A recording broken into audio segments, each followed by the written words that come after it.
Assalamualaikum warahmatullahi wabarakatuh. Oke, kita akan membahas tentang impuls dan momentum ya. Jadi impuls adalah perubahan dari momentum. Momentum itu sendiri dan impuls itu sendiri adalah terjadi pada benda-benda yang bergerak, dan lebih seringnya adalah benda-benda yang saling bertumbukan atau bertubrukan. Momentum nanti akan disimbolkan dengan simbol P ya. P agak tidur, dipengaruhi oleh M kali V ya. Dengan P nanti adalah momentum, satuannya adalah kilogram meter per sekon. Kemudian ini massa, satuannya adalah kilogram. Kemudian ini kecepatan, satuannya adalah meter per sekon. Nah, nanti di sini untuk V itu kita tambahi delta.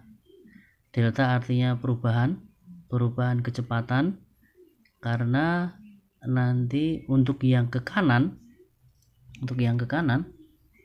maka kita anggap plus, sedangkan yang ke kiri, arah ke kiri, kita anggap minus. Ini contohnya bagaimana? Contohnya seperti ini. Sebuah benda bermasa misalnya 2 kg. Mula-mula diam.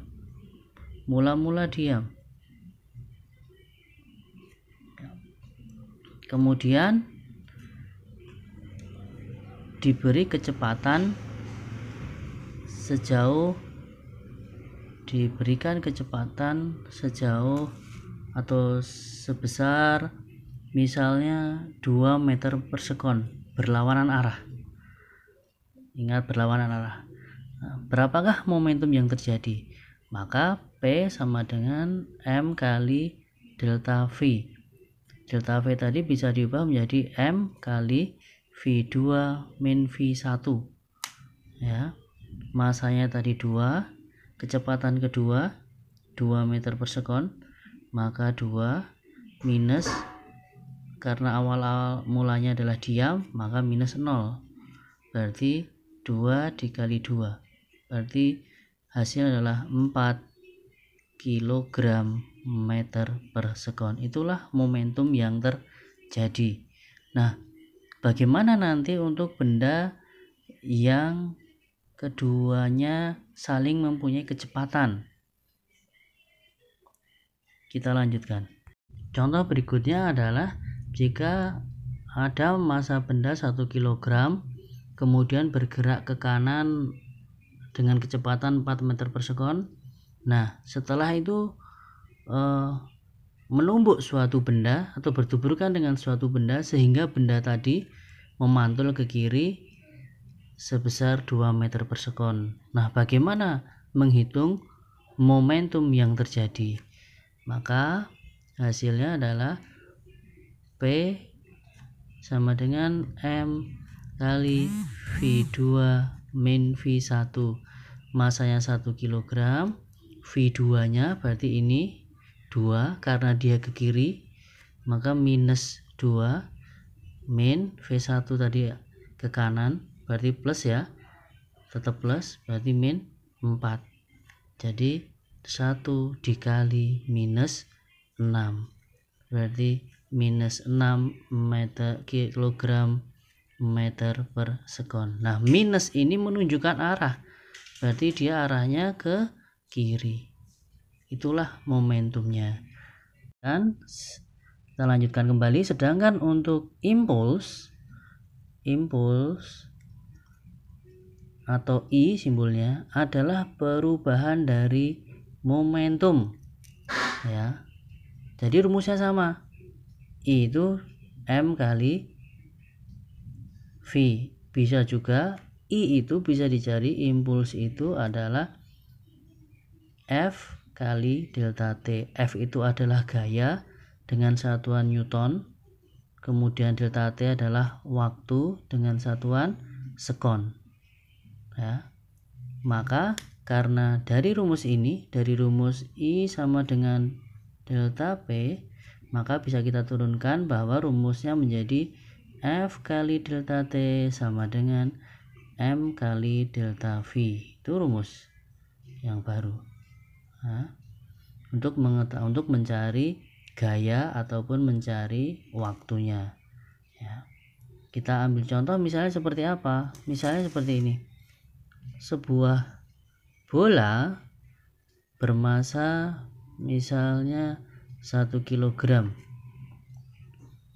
Ya. Kemudian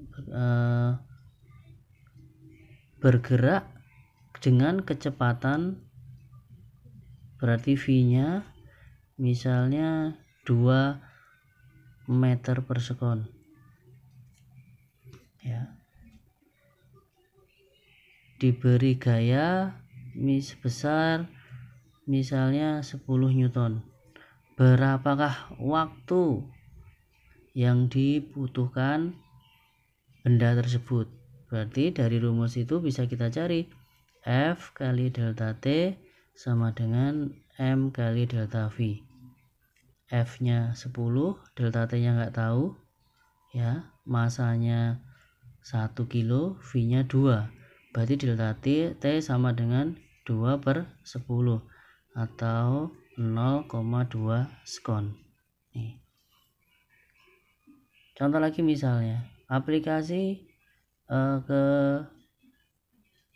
pada kehidupan sehari-hari. Contohnya bagaimana?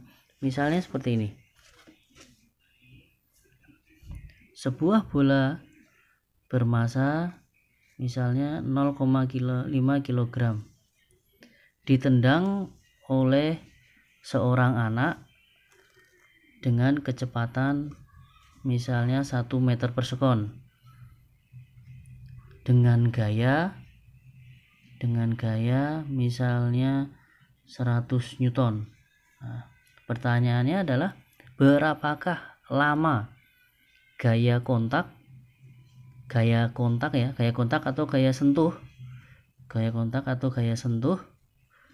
antara kaki anak tersebut dengan bola. Nah, jadi kan pasti kaki mengenai bola. Nah, berapa lama menyentuhnya kaki dengan bola tadi? Sama, bisa menggunakan rumus di atas. F kali delta T sama dengan M kali delta V.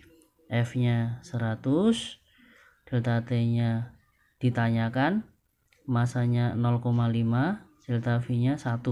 Berarti delta T sama dengan 0,5, ini kita kalikan dibagi 100, berarti 0,005 sekon. Nah, inilah waktu kontak antara kaki dengan bola tadi.